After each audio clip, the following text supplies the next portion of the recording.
अब हम लोग आते हैं एसेसरी पार्ट्स पर। एसेसरी पार्ट्स में क्या आता है, आईब्रोज आती हैं, आईलिड्स आती है। ठीक, आईब्रोज क्या हैं, ये आईज़ के ऊपर थिक स्किन का आर्क होता है, यानी आँखों के ऊपर जो कमान की तरह जो तीर कमान होता है, जो कमान की तरह जो स्ट्रक्चर होता है उसे आईब्रोज कहते हैं। इनकी संख्या 2 होती है, दोनों तरफ आँखों के ऊपर पाई जाती है और ये बहुत मोटी होती है और इसके ऊपर थिक हेयर यानी मोटे बाल पाए जाते हैं। ये क्या करती है, जो हमारे माथे पर पसीना होता है वो हमारी आँखों में गिरने से रोकती है। दूसरा है एसेसरी पार्ट, वो है आईलिड। आईलिड मतलब पलकें। ये आँख के ऊपर व नीचे दोनों तरफ पाई जाती हैं। ऊपर की आईलिड जो होती है बड़ी होती है, नीचे की आईलिड जो होती है वो छोटी होती है और इन पर बाल पाए जाते हैं। ऊपरी आईलिड पे लंबे बाल होते हैं और नीचे वाली आईलिड पे छोटे भाग होते हैं। ऊपर वाली आईलिड लेवेटर पल्परी मसल के द्वारा कंट्रोल होती है।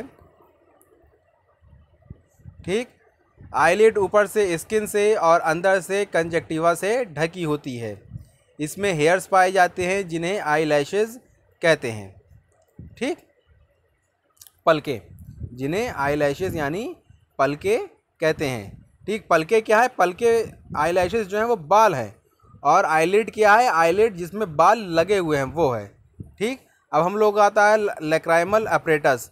ये क्या होता है, ये वो अपरेटस होता है जो आँखों में आंसू का प्रोडक्शन करता है, यानी टीयर्स का प्रोडक्शन करता है। इसमें लैक्राइमल ग्लैंड और लैक्राइमल डक्ट पाई जाती है। ठीक, लैक्राइमल ग्लैंड अपर आईलिड में पाई जाती है। लैक्राइमल डक्ट और सैक और नेज़ोलैक्राइमल डक्ट की सहायता से टीयर्स आँखों में आते हैं और कभी कभी इन्हीं चीज़ों की सहायता से ये हमारी नेज़ल कैविटी में भी पहुंच जाते हैं। हम लोग स्ट्रक्चर देखते हैं। ये देखिए, ये नेज़ोलैक्राइमल डक्ट आपको दिख रही है, कहाँ पर होती है। ठीक, स्क्लेरा आपको दिख रहा है, प्यूपिल दिख रहा है, अपर की तरफ लैक्राइमल डक्ट दिख रही है, लैक्राइमल सैक दिख रही है। ठीक, नीचे की लैक्राइमल डक्ट दिख रही है, यानी जो हमारी ऊपर की लैक्राइमल डक्ट है इसमें आंसू बन रहा है, लैक्राइमल सैक में आगे बढ़ता है और लोअर लैक्राइमल डक्ट से वो नीचे जाता है और फिर नेज़ोलैक्राइमल डक्ट से वो हमारी नाक में पहुंच जाता है। और सबसे ऊपर ये देख रहे हैं हमारी लैक्राइमल डक्ट, यानी जो आँखों में जो पाई जा रही है यहीं से आंसू बन करके आता है। आंसू बन करके लैक्राइमल ग्लैंड से, ठीक, लैक्राइमल ग्लैंड से आंसू बनेगा। आंसू बनने के बाद वो हमारी लैक्राइमल अपर लैक्राइमल डक्ट में आएगा, फिर वो लैक्राइमल सैक में भी जाता है, उसके बाद लैक्राइमल डक्ट लोअर में जाता है, उसके बाद नेज़ोलैक्राइमल डक्ट से बाहर आ जाता है। ठीक, यह है हमारे लैक्राइमल अपरेटस का डायग्राम। आंसू कहाँ बनते हैं, लैक्राइमल अपरेटस के लैक्राइमल ग्लैंड में। अब हम लोग का चौथा पार्ट होता है एक्सट्रिंसिक मसल्स ऑफ आई।